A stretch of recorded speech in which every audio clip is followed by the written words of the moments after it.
បាទសួស្តីបងប្អូនអរគ្នាថ្ងៃនេះយើងមករៀនពីការសរសេរប្រមបែបងាយៗសម្រាប់យើងធ្វើវីដេអូឡង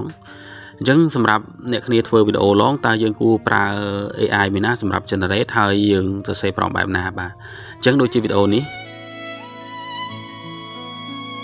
តើអ្នកដឹងទេថាផែនដីដែលពោពេញដោយជីវិតសត្វរុក្ខជាតិរួមទាំងមនុស្សផងដែរសុទ្ធសឹងតែត្រូវឆ្លងកាត់នៅបាតុភូតដ៏អស្ចារ្យពីធម្មជាតិដែលកើតឡើងតាំងពីរាប់សិបលានឆ្នាំមកហើយប្រសិនបើផែនដីមិនបានជួបនៅបាតុភូតដ៏កម្រទាំងនេះទេនោះផែនដីពិតជាមិនអាចទ្រទ្រង់នៅជីវិតបានឡើយមុននឹងអាចឈានមកដល់អរិយធម៌ដ៏អស្ចារ្យរបស់មនុស្សផែនដីត្រូវឆ្លងកាត់នៅបាតុភូតដ៏កម្រជាច្រើនដូចជាការកកកើតនៃព្រះច័ន្ទផ្ដើមឡើងកាលពី 4500 លានឆ្នាំមុននៅពេលដែលផែនដីទើបតែចាប់កំណើតថ្មីមានភពមួយមានឈ្មោះថា Dia មានទំហំប៉ុននឹងភពព្រះអង្គាសពថ្ងៃបានហោះក្នុងល្បឿនយ៉ាងលឿនមកបុកទង្គិចជាមួយនឹងផែនដីការបុកទង្គិចដ៏ខ្លាំងក្លានេះបានបណ្ដាលឲ្យភព Dia បានបែកខ្ទេចទៅជាបំណែកតូចហើយហោះខ្ទាតចូលទៅក្នុងលំហដែលស្ថិតនៅជុំវិញផែនដីក្រោមឥទ្ធិពលនៃកម្លាំងទំនាញបំណែកទាំងអស់នោះបានប្រមូលផ្ដុំគ្នាคล้ายជាព្រះច័ន្ទក៏ប៉ុន្តែព្រះច័ន្ទនៅពេលនោះស្ថិតនៅគៀកនឹងផែនដីខ្លាំងណាស់ដែលធ្វើឲ្យចលនារង្វិលរបស់ផែនដីមានល្បឿនលឿនដែលក្នុងរយៈពេល1ថ្ងៃនៅពេលនោះមានត្រឹមតែ6ម៉ោងប៉ុណ្ណោះបាទឥឡូវនេះខ្ញុំនឹងធ្វើការបង្កើតនៅវីដេអូប្លង់ថ្មីអញ្ចឹងដើម្បីមានភាពងាយស្រួលក្នុងការសរសេរប្រមក៏ដូចជាយើងផលិតប្លង់ហ្នឹងឲ្យបានលឿនគឺអ្នកគ្នាធ្វើនៅក្នុង Flow Music បាទបន្តមកទៀតអ្នកគ្នាត្រូវចុចនៅកន្លែងពាក្យថា Music Video អញ្ចឹងទាំងអស់នេះគឺជាប្រភេទ Karaoke ទេយើងចុចនៅកន្លែង New Music Video បាទបន្តមកទៀតអ្នកគ្នាធ្វើការ upload នៅរូបភាពប្រេមរបស់យើងចូលមួយស្លឹកមក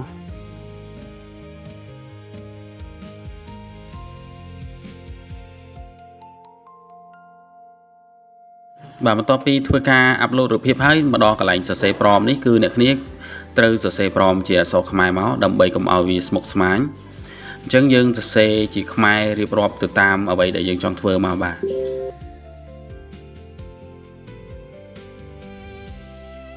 បន្តមកទៀតយើងចូលដល់ការកំណត់ setting អញ្ចឹងការកំណត់ setting អ្នកគ្នាសេកាត់មកបាទដូចជា 3.1 fast ក្បៀស1មក 16.9 សម្រាប់អានឹងសម្រាប់ទម្រង់ផ្ដេកបាទបន្តមកក្បៀស1មក10វិនាទីក្បៀស1មក1080អញ្ចឹងបើសិនជាអ្នកគ្នាចង់បន្ថែមដូចជា audio អីអ្នកគ្នាវាយបន្ថែមមកតែ content របស់ខ្ញុំគឺខ្ញុំអត់ចង់ដាក់ audio ទេបាទអញ្ចឹងខ្ញុំធ្វើការចុច generate តែម្ដងបាទអញ្ចឹងយើងឃើញប្រមឥឡូវវា enhance មកជាភាសាអង់គ្លេសទាំងអស់វាអូតូតែម្ដងហើយវាកំណត់ setting អីវាសរសេរច្បាស់អញ្ចឹងវាល្អជាង ultra ទៅទៀតបាទ ultra យើងអត់មាន enhance ប្រមអញ្ចឹងទេ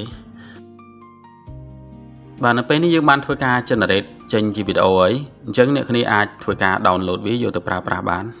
យើងចុចកន្លែងនេះមកយកពាក្យថា download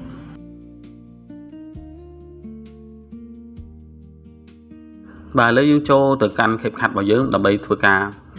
import នៅវីដេអូប្លង់ថ្មីចូល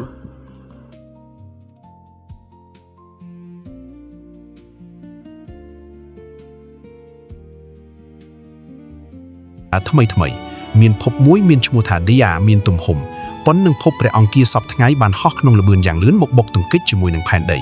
ការបុកទង្គិចដ៏ខ្លាំងក្លានេះបានបណ្ដាលឲ្យភព Dia បានបែកខ្ទេចទៅជាបំណែកតូចហើយហោះខ្ទាតចូលទៅក្នុងលំហដែលស្ថិតនៅជុំវិញផែនដីក្រោមឥទ្ធិពលនៃកម្លាំងទំនាញបំណែកទាំងអស់នោះបានប្រមូលផ្ដុំគ្នាคล้ายជាព្រះច័ន្ទ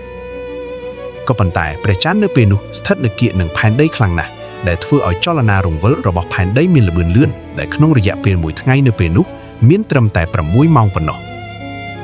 បាទអញ្ចឹងសម្រាប់បងដែលធ្វើវីដេអូឡងយើងអាចប្រើវិធីនេះដើម្បីងាយស្រួល